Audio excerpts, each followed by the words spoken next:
You ever get that feeling where the calendar says it's April 2026, but the tech coming out of the trade shows makes you feel like you've accidentally stepped 100 years into the future? I spent the morning looking at the new Trump specs, and I half expected it to come with a warp drive. Oh, here we go. Is this the part where you tell me how you used to cut tube steel with a rusty hacksaw and a prayer? Because I've heard that one.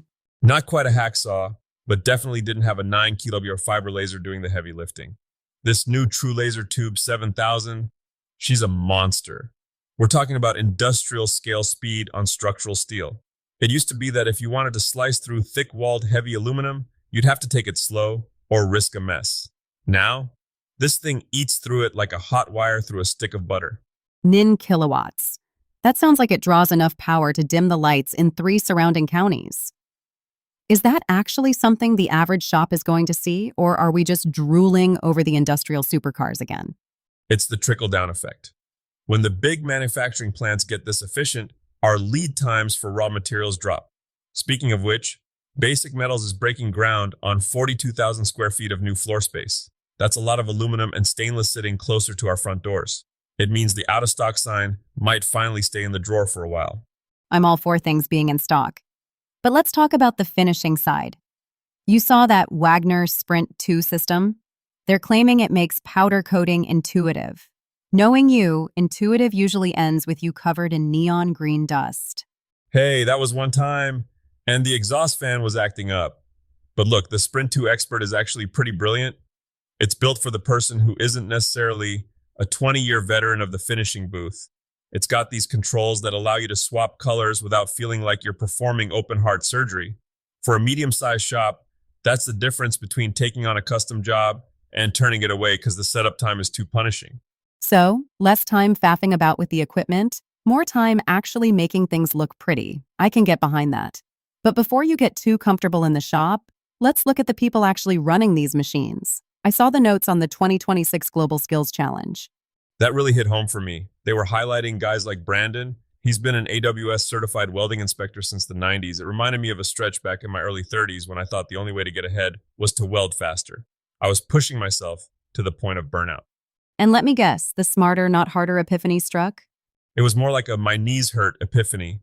But really, the AWS Welding Journal for April is putting a massive spotlight on CWI renewals and senior level certs. For the folks listening who are currently in the booth, that's your escape hatch into a higher tax bracket. A senior CWI isn't just a welder. They're the scientist, the judge, and the jury. You move from the hood to the office, and your paycheck usually grows a pair of wings in the process. It's the knowledge versus muscle trade-off. But speaking of things that require a bit of ego management, let's talk about the maker mogul side of things. I was looking at the Instagram data for 2026. Don't tell me I have to start dancing. I've told you the world isn't ready for that. No one wants to see you dance, Tiger, not even your dog. No, the shift this year is all about the beautiful mess. The era of the perfectly polished, filtered workshop photo is dead and buried. People want the brand genius approach. Look at someone like Dakota Ray Lowe. She's killing it because she's human. I like that. It's a lot easier to be honest than it is to be perfect. Exactly. The takeaway for anyone selling their work right now is to post the moment you drop the chisel and gouge the tabletop. Show how you patched it. Show the sawdust in your beard. People in 2026 aren't buying a product. They're buying into the fact that you survived the process to make it. If your reels aren't reaching new people, it's probably because you're being too much of a business and not enough of a maker. It's about educational entertainment. I've always found that if you teach someone how hard it is to get a finish right, they don't complain about the price tag as much. They realize they aren't just paying for the wood, they're paying for the 10 times I almost threw it out the window. Which leads us perfectly into the DIY mastery project of the week. Please tell me you aren't going to suggest people build their own nuclear reactor. No, something much heavier. Concrete kitchens. Concrete? You mean the stuff that cracks if you look at it funny and weigh 3,000 pounds? That's a bold weekend project. It's the ultimate DIY luxury because the material cost is essentially dirt and rocks, but the sweat equity makes it look like a $10,000 designer installation. I remember the first time I poured a slab, I was so worried about the structural integrity that I over-engineered the rebar until it looked like a cage for a grizzly bear. Always the structural extremist. But what about the air bubbles? Every DIY fail video I see involves a concrete counter that looks like Swiss cheese once they flip it. That's where the shop secret comes in. Everyone thinks they need a professional vibrating table. You don't. You just take your orbital sander, leave the sandpaper off, obviously, and you run it along the outside of your plywood forms. Just let that vibration hum through the wood. You'll see the little bubbles rise to the surface like they're trying to escape a sinking ship. And that gives you that glass smooth finish? Every single time.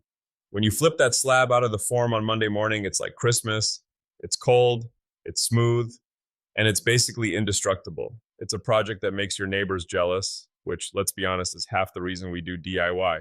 I appreciate the honesty.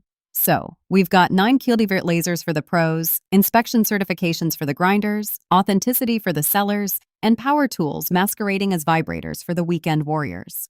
When you put it like that, it sounds like a busy Wednesday. It always is in the den. What's the final word for today? What's the one thing people should take to the bench with them? I'd say, don't be afraid of the thickness. Whether that's the thick steel, the new Trump lasers are cutting, or the thick skin, you need to post your mistakes on social media. Growth usually happens when the resistance is highest. If the project feels heavy, it's because you're building something that's actually going to last. Deep. For a guy who just suggested using a sander to shake a bucket of rocks. Hey, if it works, it's not stupid. Go build something, folks. We'll see you back here tomorrow.